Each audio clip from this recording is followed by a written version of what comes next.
Want to welcome everyone to the IPIA Grand Event. We're sitting here. What date? What is the date today? Is today the 10th, November 10th? Is that right, Jeff? 2025, the Grand Event. Yep, Nashville, Tennessee. We're excited to be here. We have fantastic attendance. I think the last count so far was 447. The goal was 450, so maybe by the end of the conference we'll eclipse that. And IPIA is on the scene, so we want to welcome in our first guest is Corry from Bayo's Ice. Corry, tell us a little bit about yourself. Introduce yourself to the podcast. Hey, my name's Corry Hanson. I've been involved in the ice industry for almost 30 years now, so I'm getting old. Yeah. Well, you don't have much. I'm busting out here with the gray and. Jeff, I've just given up. I mean, he has no pepper. Embrace it. He's all salt. Embrace it. If it comes out, this is where it does come. I'm lucky on top right now. So hey, me and you both. My three boys are working on that right now. So I hear you. But my father bought Bayo's Ice Company in 1999, and then he worked there as the manager, I think, since '94. Okay. So I started getting involved when I was in high school, and working for him and helping him out. And 2015, my father retired from the business, and he at the time, I'm also a high school teacher, right? And I was a head football coach at our high school. And you, seriously, how do you not have more gray? I do not. Right? This does not make sense whatsoever. So my dad came to me and he said, do you want the business or do you want to continue coaching football? And I thought, well, I'm gonna make a heck of a lot more money selling ice than I am yelling at kids on a football field. So, hey, and by the way, volunteer, you can get the best of both worlds. You can still yell at kids, and still do the ice business. So, of course, I guess it's kind of difficult. Well, I don't know. They don't overlap too much. I mean, you going into the fall, I guess the summer practices though. That's right? where it is exactly. Yeah. It became in August when we're doing 2-a-days in football and.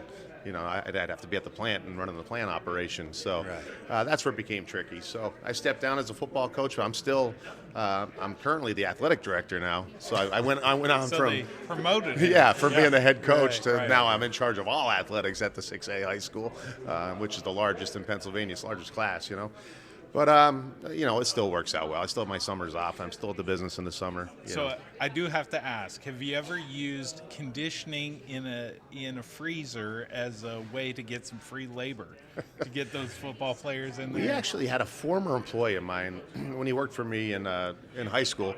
He went on into college and into fitness, and he came to me and said, "Can I use your freezer?" I said, "What? For what?" Yeah. "I want to run these cold workouts in the freezer." I said, "Let's give it a shot." Heck yeah. Well, tell you what, you could do the cold workouts here in Nashville, where we're the IPIA's at this year. We left yesterday morning to come up, get ready for the show and everything. It was 65 in Birmingham, Alabama. Yeah. 3-hour drive north, and it was 49 degrees. I think we're currently we're sub 32 degrees here, and it's been snowing today. Yeah. So it's been kind of crazy. It stopped now, but it had some good flurries going on. I just walked about half hour walked off of Broadway, and my shirt was covered in white. I was like, "What is going on?" We arrived Saturday. My wife and I and my manager and his wife. We came down a little bit early because we have to leave a little bit early because of my teaching job. Yep. So we came down Saturday. It was 75, sunny. The rooftops were hopping, and what a difference 2 days makes. Absolutely, absolutely. Have you been to Nashville before? So I was here in the year 2000. My brother-in-law at the time was playing for Syracuse University football, and they were in the Music City Bowl. So we came down in 2000. So 25 years ago, this city's changed a lot. In 25 years, I'll tell you that. Yeah. Right. Well, Broadway, so would you say Broadway is way different? I mean, obviously, I think they've got more neon lights and everything, but I still think it's obviously a heavy drinking scene, even back then and today. It was, but there were about 4 or 5 big multi-level bars back then. Now every block has 3 or 4 now. Right.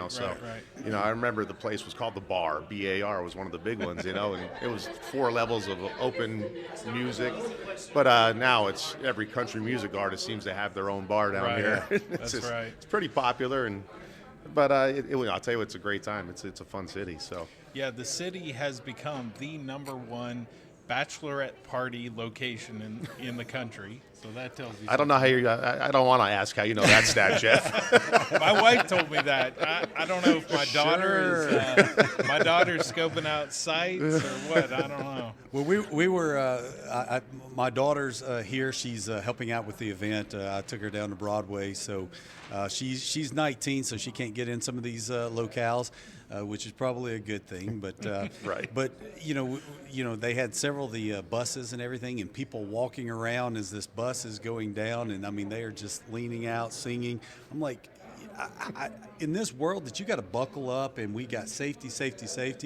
These people don't have guardrails. I mean, they can just fall off the side of this thing. Right. And they got the liquid courage inviting them a little bit harder to do a few things they shouldn't. They're dancing and they're moving on top of those buses. It was nuts. It's crazy. Right. That's and right. How about those pedal bars? I see them everywhere. You see the pedal bikes? I haven't, not here yet, but I still don't understand the coordination that it takes. But anyway, no, I haven't seen it yet. There has to be 100 of them riding around. At least Saturday there was. Now today there's not so many, but people are just 6 on each side of this bike, and the driver in the middle is sober. He's the one that pours the drinks, and everyone does the labor and the pedaling. Yeah. I've never seen anything like it. Pretty funny idea. Well, I'll tell you, when it comes to some of those bikes down in Disney, the Surrey bikes. Yeah. So they sit there, they rent it to you for $38 an hour, or probably on the low side.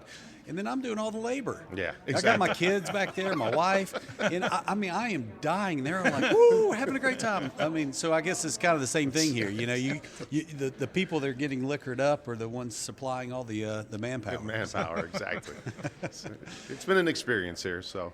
Yeah. So I wanted to invite you to talk a little bit about the NIA, because Corry was the president not too long ago of the NIA for a few years, and they met this morning here on site at the grand event. Just share a little bit about that, if you don't mind. Yeah, so I got involved in the NIA around 2014.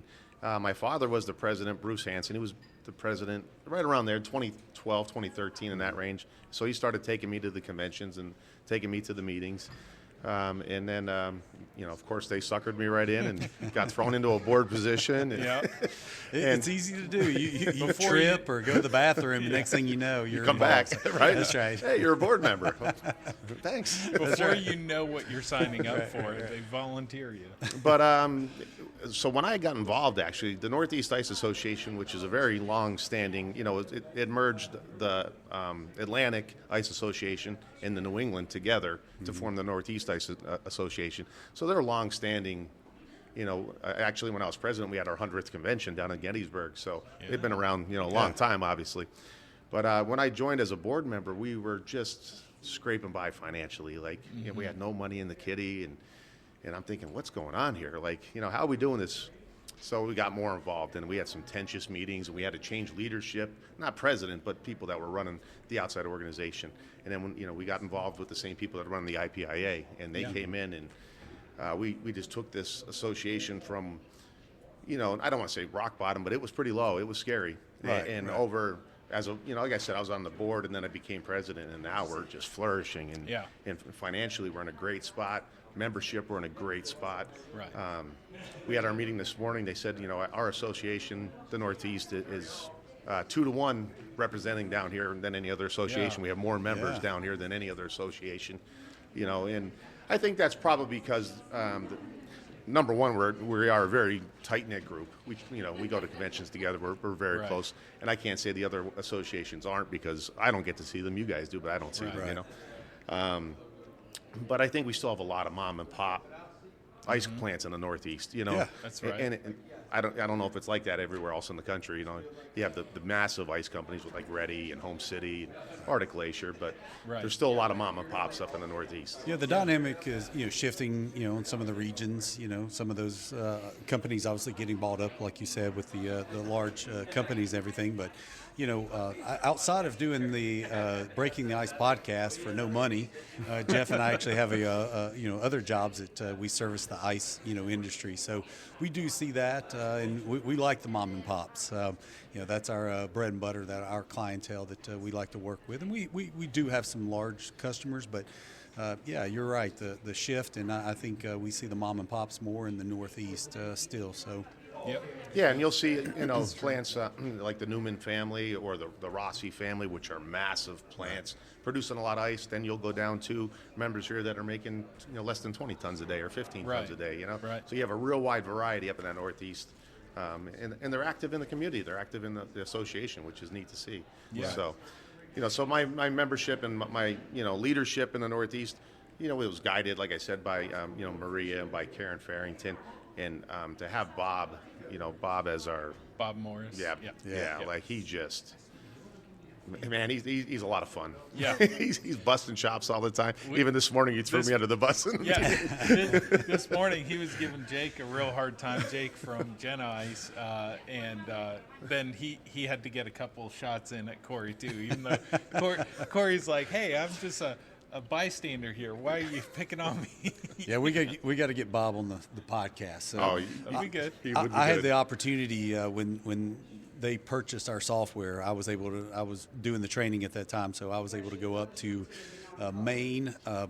It was extremely cold, but the history lesson he was able to give me. But we went down. I got me some. Good clam chowder and the real stuff, not the South stuff that we pretend. Yeah. So it's the real stuff. But it was just beautiful, and I do distinctly remember saying, "Hey, you want to take your rental car?" I'm like, "No, man, I'm from the South. You drive." So it was he's a much better driver on the ice than I am. So, but yeah, Bob's leadership's been tremendous. We had Paul Hendler in there, in between. Paul that really stepped up and took over the association when we had to make that change, and he did an outstanding job. And because of that, we named the Paul Hendler Scholarship after Paul, because he took us over in a rough time and really pulled us out, and we're flourishing right now. The association's flying high. So we got the peanut gallery coming through saying hello over a former guest that we've had on there. So that's great, to be able to, like you said, I mean, you don't want to. It was at a point that needed building up, right? Yes. You guys were getting, if it wasn't rock bottom, it was darn near close. And then you guys being able to take it, build it up, be able to have it flourish, that's great. I mean, it's good for the IPIA to have those smaller associations flourish as well, because that feeds into this. Yep. So, those people that aren't familiar with the IPIA, or if you are, every 10 years there's the grand event, so that's what we have here. And those regional associations. So Jeff, you talk about that a little bit more, if you don't mind, real quick. Well, the regional associations, it is kind of a gateway to joining the larger association. The requirements aren't as steep. The cost isn't as extensive. Usually, you're just traveling to somewhere more local, and then as your company grows, as you need more resources and make more networking partnerships, maybe it makes sense to join the IPIA. So it's a great partnership, really. But during the grand event, they don't have their regional shows, right? Correct? Yeah. So the IPIA this year, in particular, incentivized the regional associations to send their members here in lieu of their regular annual meeting. Most of the associations chose to do that, and so like this morning, Corry and the NIA got together for a short time here at the event, and one of the things that really stood out to me, I got to visit several of them, and with the NIA, I think there was a lot more youth, and some of the regional associations really struggled to bring in that next generation, and I think that's where they start hitting some troubled times if the next generation don't see the value in cooperating with the rest of the industry. So hats off to you guys for doing that, and anyone who's watching that maybe you're a young person that's looking to take over the reins, we'd encourage you to get involved in the regional association that's place to start. Works for you, whether it's the Southwest, the Southeast, the Northeast, the Great Lakes. Each of them could be very helpful for you to connect with. They're extremely helpful. You just learn so much, and of course we have the meetings and we have all the structure, but when you have the downtime and when you get to just sit and talk with other members, over a drink or over a lunch, or you just learn so much. And there's so much in the industry that you don't know. You know, you just run your plant, how you run your plant, and you're, tunnel vision on that. Solve the problem that you got today. Yeah. Yeah. But when you start to talk to other people and you're like, oh, well, maybe I could do it this way or I could do it that way. Even something such as the RouteMan system, which we've been using now for I think 12 years. Right. Something like that. So, you pick up different things that just streamline your business and make things work a lot smoother than. Yeah. And that's all because of joining the association. Right. Yeah. If we didn't do that, we wouldn't know. Yeah, So- absolutely. Well, kind of wrapping up here, and thank you again for joining us today. Do you see between, as far as your teaching career, coaching football, ice business, what are the similarities or the differences that you kind of see or you're able to leverage between, your different careers? So I think coaching, I started coaching right out of college, and that set my tone for pretty much my life. And I treat my business like a team, just like a football team. And you have to run it with structure. You have to run it with organization. Do you get to yell at them? Sometimes I don't like to, but sometimes. Right. But then by doing that, you get feedback from them. And you let them talk, you let them speak, and and it's very beneficial. You work together. It's a team. Yeah. And you accomplish so much more together as a team than you will, by yourself. So Yeah. it's really, really similar how coaching, and running a business. It's a lot of the same stuff. It really is. I have to give you some props to the sweatshirt here too. Lean over a little bit, so make sure that gets on. So that's a sweet looking sweatshirt. So I have to, over the last 5 years or so, I've seen the ice men and women. You guys really stepped up your game in the swag arena. So I've seen a lot of good stuff out there. So yeah, my son, both of my older boys and my younger one now, ice hockey. So I got into the hockey hoodies and I love them. So that's put the logo on a hockey hoodie. Well, if you got an extra sitting around, man, just let me know. I'll buy one off of you. That's sweet. So we'll ship one down to you. Yeah, Corry, thank you for joining us, and we appreciate it. Have a great convention. Well, thank you. Thanks for having me, guys. Appreciate it. Right, thank you. Yep.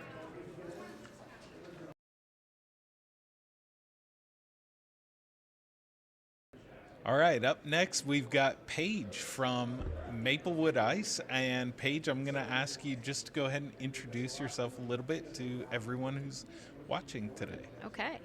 So my name is Paige Foote. I'm the general manager of Maplewood Ice in Whitehall, New York. So we're about 4.5 hours north of the city, about 3.5 hours south of the Canadian border. So really right in the middle, right on the Vermont border. All right. Not a lot going on up there. So, laughing at us being in the South and us going gaga over all the snow that we saw this morning. So it's not snowing at home. Yes. It's 10 degrees warmer in New York than it is here. Yeah, it's a big dip of cold air that we got here. Yes. The ice convention's the perfect time for the temperature to drop, right? I guess so. So, Paige, you're a very young person to be managing this company. Tell us Yes. how you got involved in the ice industry. So it's my family's business. My grandfather and my father started it in 1972, and my father's been running it ever since. We couldn't get him on the podcast today. He's watching over our shoulder. Come on, Pops. He's moral support over there. Well, let's say he's not shy of technology. He is hammering away on that phone right now. He's busy working. So in 1972 they started, and my father kind of just took off with it. I came on, well, I've been working there since I was, I remember being 8 years old selling bags of ice off the dock. Yeah. And I came on full-time after I graduated from college in 2015, so this is my 11th year managing. Okay. So I do all the front of the house stuff, that's what we call it, the customer service, all of the ordering, making sure that we have everything that we need, and then my husband does all of the production. Okay. Okay. So kicking and screaming, or how did you enter into the business? Was there ever any time that you thought, this is always what I'm going to do, or no, I'm going to go some other? What was the maturation, I guess, is what I'm asking. So I actually went to college and studied pre-medicine. Okay. And that was the that plan. goes along with ice. Yeah, Okay. yeah, some human biology. Actually ended up transitioning more to like a psychological field towards the end, and then some things happened in my family that, it just kind of called me back to the family business. Yeah. And it was kind of going to be a temporary thing, but I never left. I think we hear that story a good bit, don't we, Jeff? It is pretty common. Yeah. I think it's a lot of times folks feel like they want to carve their own path, and then something draws them back in. Sounds like in your situation it might have been a challenge in the business that drew you back in sometimes. Yeah, it was really just a challenge within the family. It was my father and my mother that were running it, and my mom had to take a step back, and my dad really needed somebody to help him. So I kind of stepped in and never looked back. Yeah. All So right. you and your husband both work for the company now? Yeah, that's actually where I met my husband. Oh, okay. Yes. Well, that's convenient. It That was. works It was, out. it was very convenient. And now we have 6-year-old twins, and they love it. That's what I was going to ask. So, Yes. how many bags of ice have they slung? Oh, my son, he tries really hard. Yeah, He right. can pick up a 20-pound bag now. That's what he did all summer. Okay. He'd waddle it out to people's cars. But Strongest 6-year-old yes, around. he loves it. And my Well- daughter likes to answer the phone, so. Well, you need to charge a cute delivery fee for that. I know. Anybody that's ordering that ice. So, Yep. so you said twins? They are twins. Okay, and I apologize. You did say boy or girl, or Boy, girl. Boy, girl. Okay, what's their cool. names? Warren and Maxine. Okay. Well, tell you what, if you can, try to remember to send us a picture, and we'll throw them up in the Okay. podcast on post-production. But we are live here at the IPIA. And again, we've been talking about how cold it's been. How many IPIAs have you been to? This is my first convention. First convention. Yes. All right, very good. What do you think so far? I like it so far. We decided about 24 hours ago that we were coming, so Yeah. Okay. this was a really last-minute thing. Yeah. Felt like there was a lot going on in the ice industry that we really needed to be here for. Sometimes in upstate New York, people forget about us, so I wanted us to stay relevant, people to see our faces. My dad hasn't been since 1995. Okay. There you go. So he was like, all right, I'm on board with this. And he's a great sport. Yesterday I was like, we got to go. He's like, So- all right, what time is the flight? Okay, so you did fly. That's what I was So going it to was ask. 11 o'clock yesterday morning. She Yes. says, hey, Dad, we're going to Nashville. And we're going to for the-" Nashville. Yep, I told my husband, can you watch the kids? He goes, well, I really want to go, but I guess I'll stay home. No, that's great. Glad to And- have you. And for anyone watching in the future, remember the government shutdown had TSA basically MIA for It was horrible. for now. So the talk in the elevators and at the check-in desk at the hotel is how long did your flight get delayed? And you guys navigated it pretty well. Especially last minute. My The goodness. first flight was delayed 90 minutes, and the second flight out of Baltimore was delayed 2.5 hours. Okay.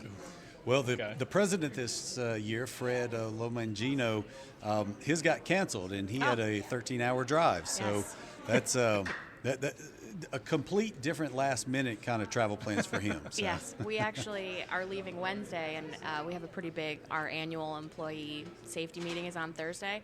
So if our flight on Wednesday is not looking so good, we're renting a car because we're headed home. Ooh, you're gonna get back. Yeah, we All got to right. get back Gotta for Thursday morning. Say a prayer about that Yeah. before you go to the airport. Yeah.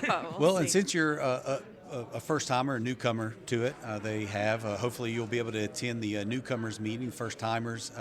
That's going to be a little bit later here on the first day of the convention. It's actually just in a few minutes. Oh, in So just a Yeah. few minutes, so we're going to have to wrap up here in a second. So. Talking to us, you're probably going to want to head over there. Okay. But I think that's a good thing for those that are listening that's never been to the IPIA. Come to it. They really try to roll out the red carpet to you. They they have that event to be able to kind of explain what you can see, some of the things you may not know about the convention, and just try to lay it out to you. So And they just give you a chance to meet a lot of the leaders that maybe the rest of the convention, they're up at the front, and it's a little bit intimidating to get to introduce yourself to them, but they'll be milling around, having a drink, and meeting the new folks on the first. absolutely. First day. First part of the event to kind of open that door so that you connect.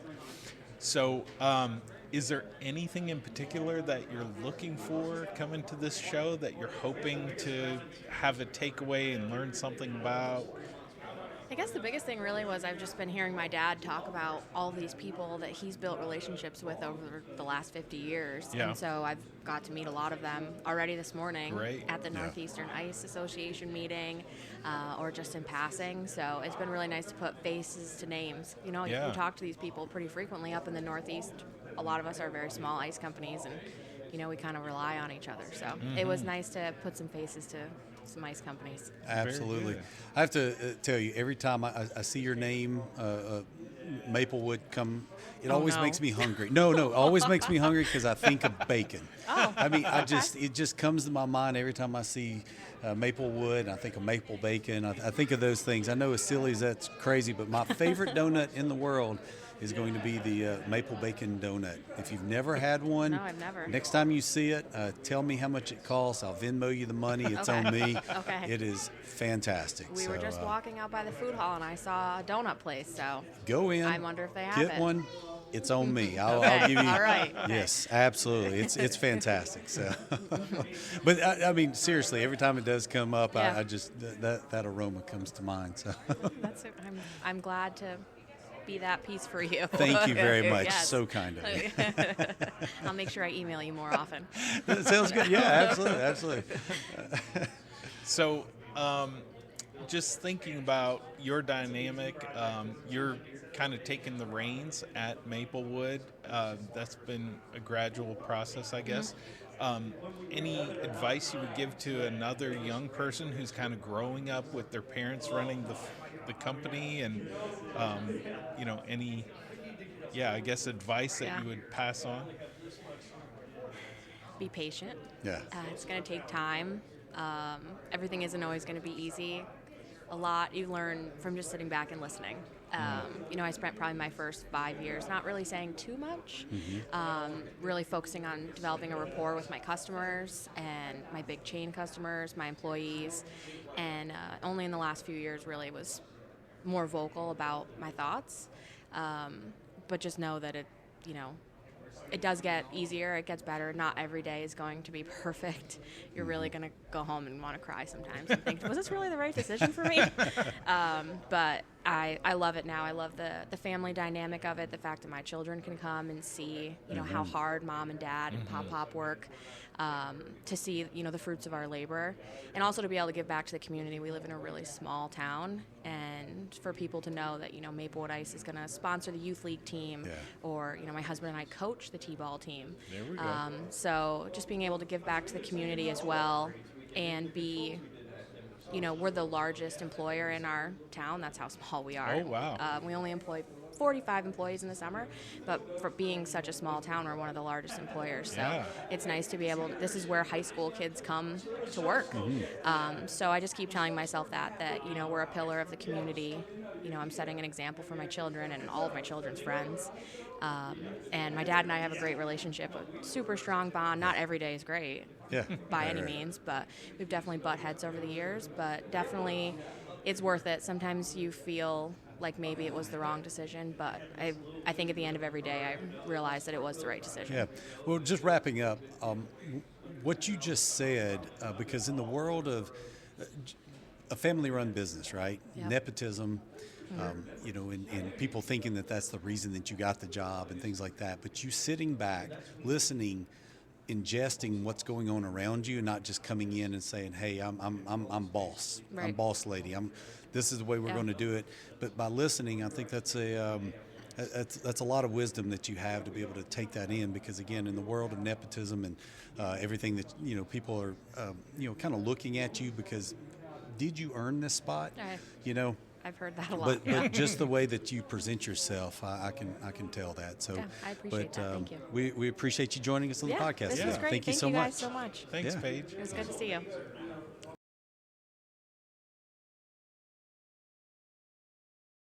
All right, next up we got Derek Rudzinski, and he's from Laconia Ice, again in the Northeast. We're starting off this podcast strong with the Northeast companies. It must be the cold weather we got here. They're the ones that are stepping up to the plate. They want to be on the podcast. So, Derek, go ahead and introduce yourself a little bit to the community. Just tell us about yourself. Sure. Well, like you said, I'm Derek Rudzinski from Laconia Ice Company in Laconia, New Hampshire. I am fourth-generation Iceman. It's my great-grandfather, William Rudzinski, that started it in 1913. Okay. So, Over 100. Over 100 years old. We're still trucking up there in New Hampshire. So, how many pictures you guys have? Because I know back in the day, one of the podcasts that we had was with ice, Amy Brady. So I think she was our third or fourth, I believe, wasn't she? Episode, somewhere something like early, that. She was yeah. an early episode, but she talks about in her book about how it was all taken out. So what stories have you heard about that, and how back in 1913 ice was harvested? Yeah. So they harvested it right off of Paugus Bay, which connects to Lake Winnipesaukee. And they had a big barn right on the lake. How big a lake are we talking about? Well, Paugus Bay, not huge, but Lake Winnipesaukee, that's kind of the famous one, very big lake in New Hampshire, the biggest lake in New Hampshire. So, they would cut it, and a lot of times they said it was Christmas Day would be the first cut. Wow. Yeah, that'd be the family. Christmas, everyone's out cutting ice. You create the channel. Merry Christmas. Yeah, Okay. yeah, exactly. Create the channel, you're pulling it up into the barn, you pack it full of sawdust and hay, you build it up, and then you're chopping it up and delivering it all summer. And of course that was when people would have a sign, and there would be 4 numbers, and you'd turn the sign for 10, 5, that'd be how many pounds, what size block you wanted. Yeah. And so they'd just drive, and you'd see the sign in the window, and they know what size block to cut, and get it to you that way. Okay, so you're saying on the house, in the window. Yeah, the they put a customer little is sign in the putting- window facing the street. Okay. And so you taught me something new. Yeah, I didn't know. yeah. That's a So we still neat have way some of those ordering. signs. That's before you had an app. You put a sign in the Yeah, window. exactly, exactly. Well, I was curious about the amount of memorabilia that you have. So you said you still have a few of those signs. Anything else of interest that you guys have that you, like not a storefront, but over there? Yeah, what do you guys have? Yeah, I mean, we have a lot of old ice picks, a lot of old ice saws. We do have a lot of pictures back when everything was horse-drawn saws on the lake, and we still have a bunch of the waxed paper bags that was the first bagged ice. It's a waxed bag, and it's so funny. I look at this thing and I'm like, man, that must have been a mess. And they had this big saw that would take a 300-pound block, and it just chisel it into little squares. Okay. And you'd put it in the bag, of course, with a scoop. You'd scoop it in the bag. You'd fold over the top and staple it. That was and almost like the your first bagged ice. craft ice, right? Yeah. So. And it's like, according to the IPIA, probably every single thing you just said should never happen, right? Yeah. But the industry's come a long way. Absolutely. It was very cool for me. I remember visiting your location and seeing the old pictures on the wall. Yeah. Talking with your dad, and he's like, "Yeah, that's when I was a kid, and that's my dad."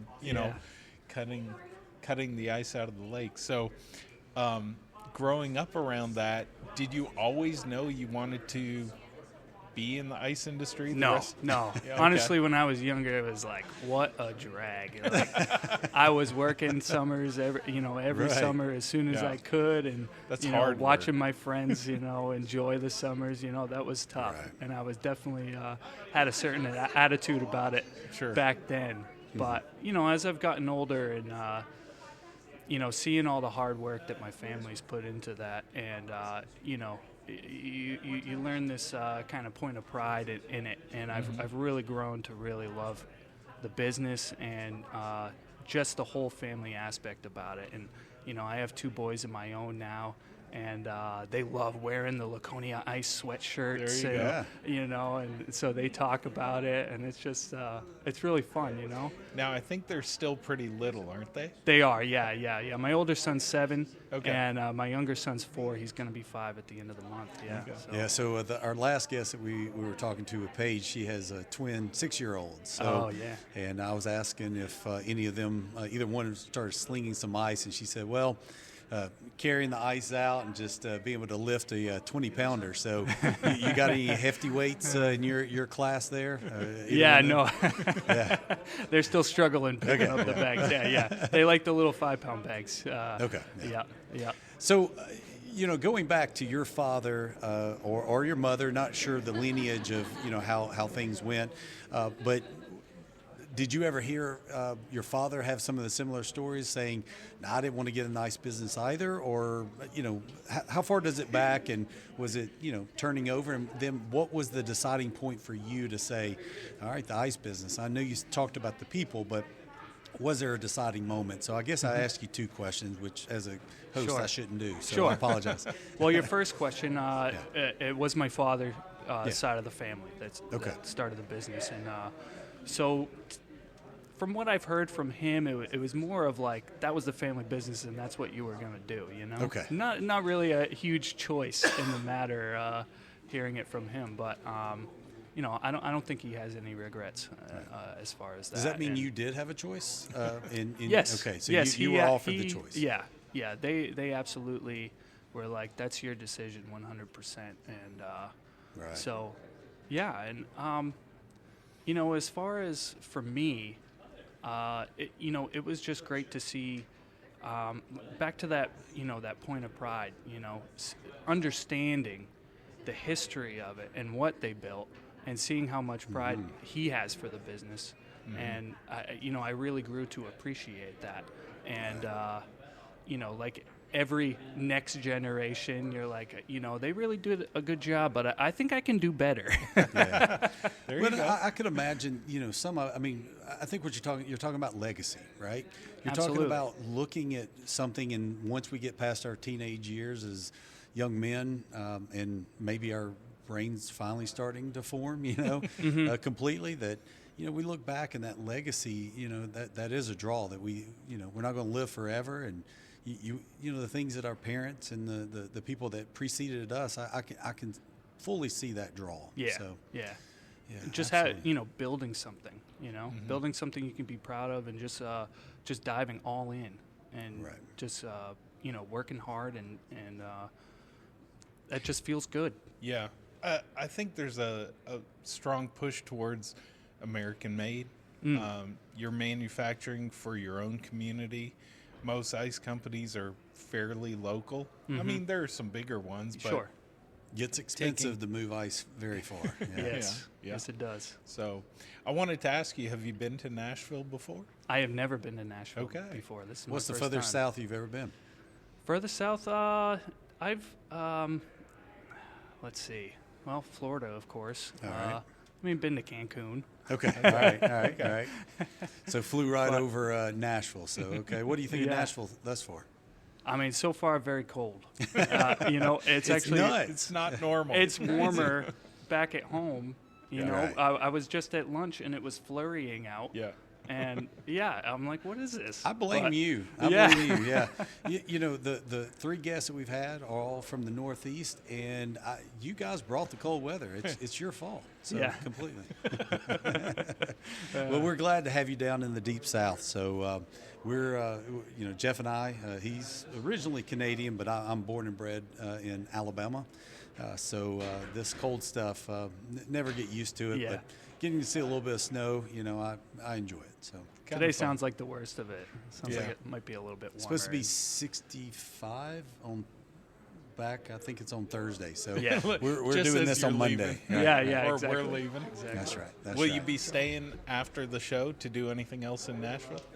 No, we're flying home. You guys Friday. Okay, Friday you're out. Okay. Yep. Well, you get a little time in there to kind of see the city.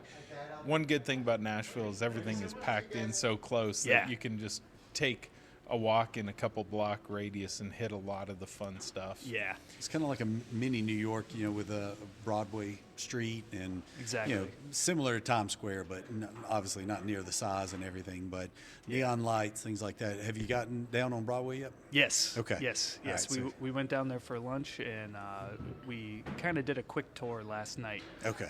Before it got too cold. Yeah. Definitely got to get there at night. So just to see some of the lights and hearing the music come out. I always find it crazy. They're so loud in each one of those, bars. But you go to one bar, and then next thing, just that music radiates out, and it doesn't, step on each other's toes too much. They even do, they'll have 3 floors, and each floor has their own live Different music. band. Yeah. And I'm like, how does that sound good? But they make it sound good. It's we were out last night, and after dinner, walking back out, and the first music that I hear from one of the rooftops was rap music, and I'm like, this doesn't go. Doesn't sound right. So, it's a little out of place. It is a little bit out of place. But yeah, well, again, great to have you here in the South. So, yeah. You got any other questions? I did a second ago, but I'm getting old. I forget stuff really easy. That's right. What's the most important thing to you about coming to ICE conventions, whether it's the regional or the IPIA? What do you think? Well, I feel like I've learned that just getting involved in whatever you can is just helps enormously. And I remember being a little kid coming to these conventions and how, a lot of times that was the family trip, It was the IPIA convention. You got to see a lot of the country and, so it's just really fun. And, I was on the board and I was president of the Northeastern Ice Association back actually during the pandemic. And I just learned so much that I was able to take back to my own business and just the people here have always been so great, and they taught me so much. So I'm very thankful to everyone for that. And, it's just good to catch up with everybody. You see a lot of these people at a lot of the shows, and it's just great. Absolutely. Good stuff. They're so willing to share. Yeah. And not sometimes when you hear people say, oh, they're willing to share, it's almost in a derogatory sense. Not at all. It's really, they want to see other people succeed. And I think a lot of that has to do with there's so many legacies all over the country that have been built by family-run businesses. But also, a lot of times you're not stepping on each other's toes either, because, again, you manufacturing ice, it's not like you're going to say, well, I'm going to ship my ice down to San Diego, right, and sell it down there. So I can see how that could open up and be a little more free to kind of talk. But really, people just want to help each other succeed. And like Jeff said earlier, it's American-made. I mean, it's hard to get ice in from China, right? Yeah, absolutely. Yeah. Yeah, and you come here and everyone kind of usually has the same problems you did throughout the season, And so it's nice to hear, okay, they went through the same stuff. It's like I feel a little bit better about it now. And you might hear a few tips, but you also get some corroboration. That I am doing the right things. It's just a challenge sometimes. Exactly. Yeah. Well, thank you so much for sitting down with us. Thanks for having me, guys. Yeah, Absolutely. this was great. We appreciate it. Thank you so much. Enjoy the convention. Thank you. Thank you. You guys too.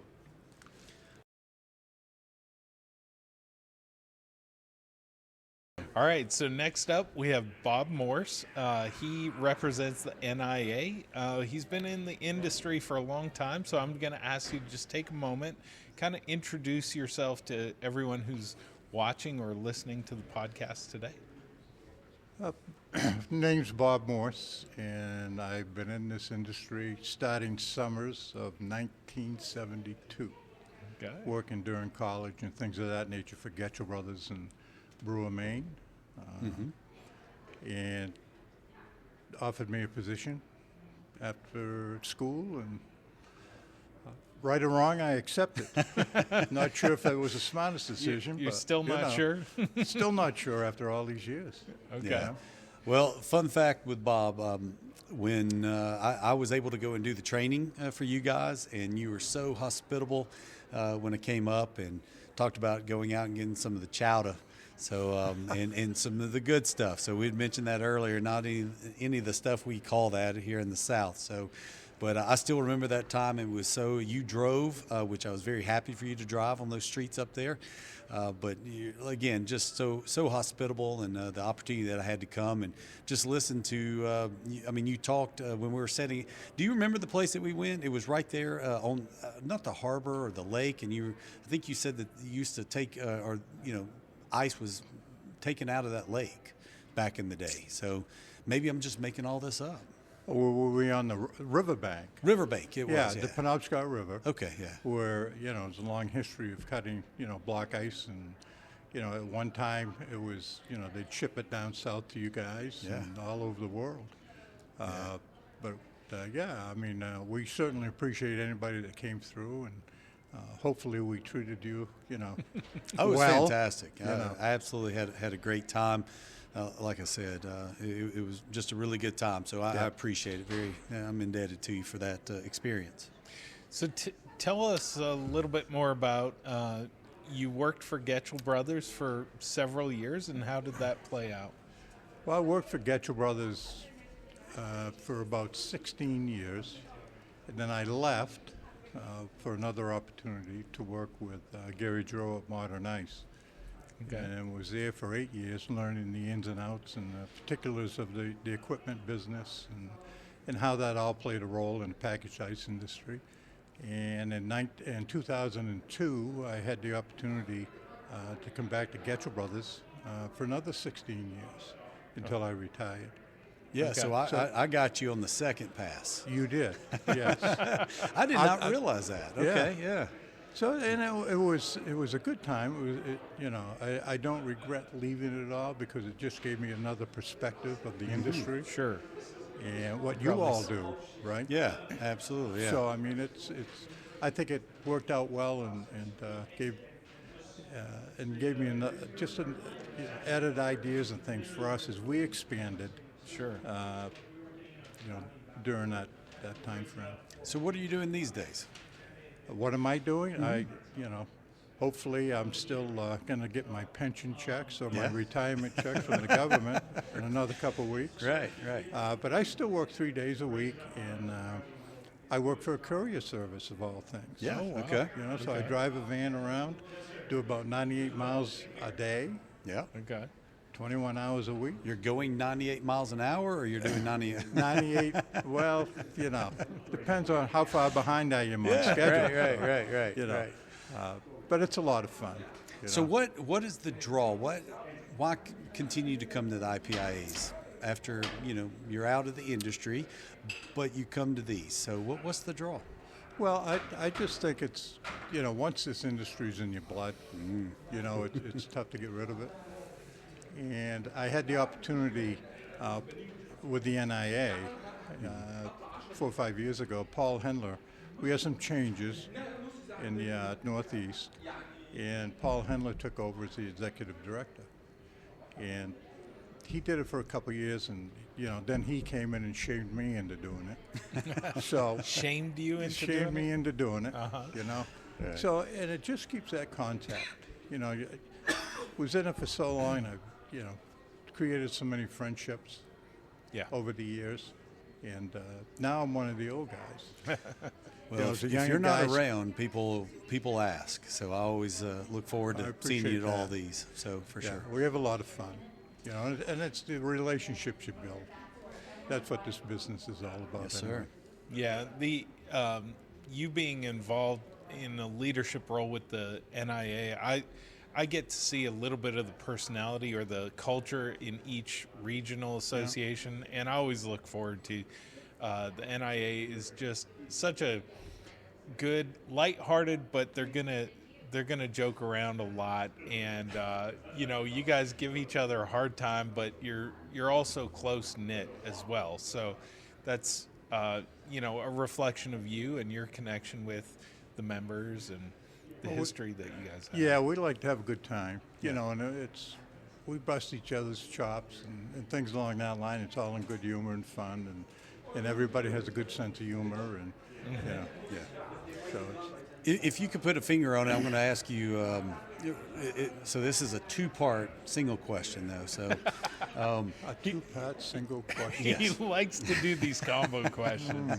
That's good, Ethan. I make people think. So well, you're asking the wrong guy to do that. There's much left in the gray man, I tell you.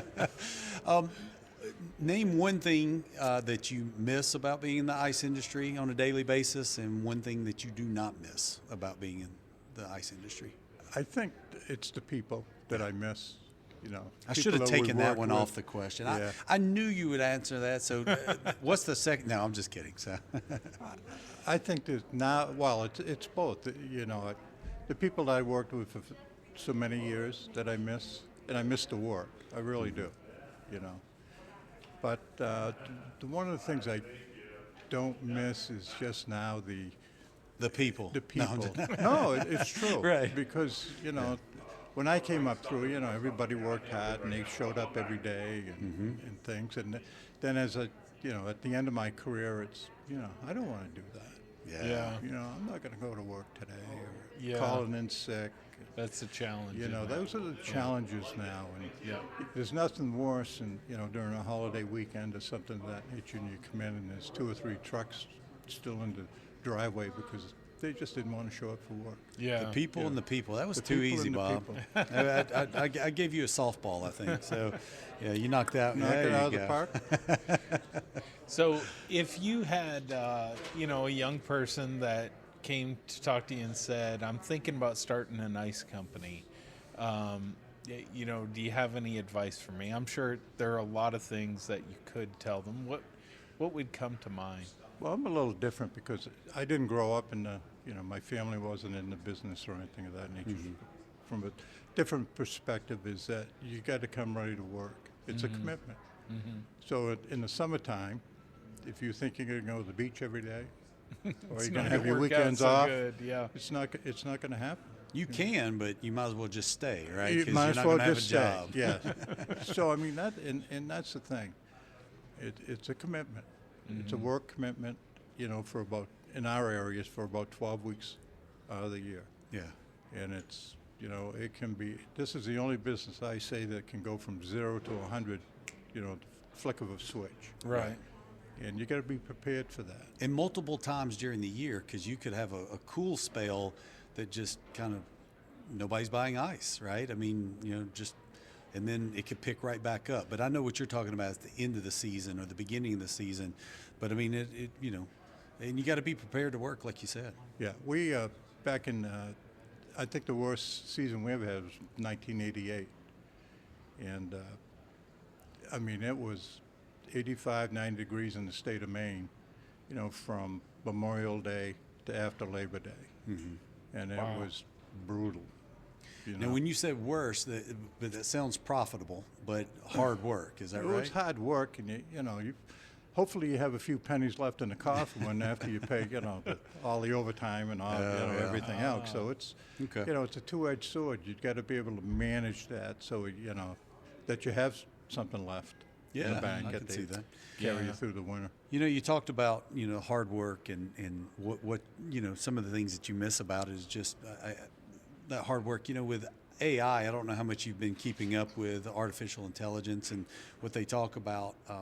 If it takes jobs away, and people aren't able to work, if we got robots doing things, I mean, where are we going to have as humans a sense of ownership of jobs and doing stuff if we got robots doing everything for us? I don't know if you've thought about this much or not. Well, I think that, that AI is a two-edged sword, and I think that the young people today have got to say, instead of sitting in a thinking management position, they got to think outside the box and said, you know what, I can make a lot of money, have a good career if I want to be a plumber, if I want to be an electrician, things along that line. Yep. Even in our industry, I mean, when we first got started, I mean, the robotics were non-existent. It was all physical. Palletizers, It was all physical work, and now, now these plants are all fully automated. Well, if you even go back what we were talking about, harvesting out of the river, right? Of all that hard work, and you think about all that the saw makers. Well, now we just produce ice and freeze it, and it drops out. I mean, it had to be such a radical shift, even in the industry at that time. Now I'm not taking it out of a river any longer. So, the horse and buggy, all those things. So, but the difference now though with AI is AI, instead of being a tool, could it be the tool that makes itself, and it operates itself? And I'm not sure where it's going to go, but we'll see. I was just curious your perspective on that. Well, that's Ethan. That's well above my pay grade. Yeah, AI, all of us. So. Yeah, so I think it's going to be good, and it could be bad. So it's all how it's managed, and so. It's gonna give us the opportunity for great good or great evil, great problems or great, expansions and improvements and all kinds of absolutely. stuff. Yeah. as long as my grandson doesn't use it in college next year to do his term papers and things. Well, you might as well Good face shape. it. They're doing it. They're doing it. I bet you didn't have on your bingo card for November 10th of 2025 that you would get an AI question today. That was low on the list. It wasn't. It was at the bottom of the rung on the pretty list. sure just being on a podcast. Yeah, that's right. That's right. That's right. When I asked him if he'd do it, his first answer was, "No, you don't want me to do You that." don't want me to do that. Thank you for sitting down I with us. appreciate it, guys. Bob. I appreciate what you're doing for the industry, doing this, and it means Happy a to lot. be a part. Well, yeah. I 100%, and I know I say this for everybody. We appreciate you and what you've done for the industry, and speak for every ice person out there that has done anything. I know that your words of wisdom and your when people talk about going to the NIA or going to regionals or going to the international conference and talking with people that are open and trying to help them be better at their job, you are the poster child. If they were to look that up in the dictionary, the encyclopedia, your name would be there with your face of who they're talking about. So we appreciate that. I appreciate that very much. All right. Thank you for joining us. Thanks, guys. Thanks, Bob. Bye.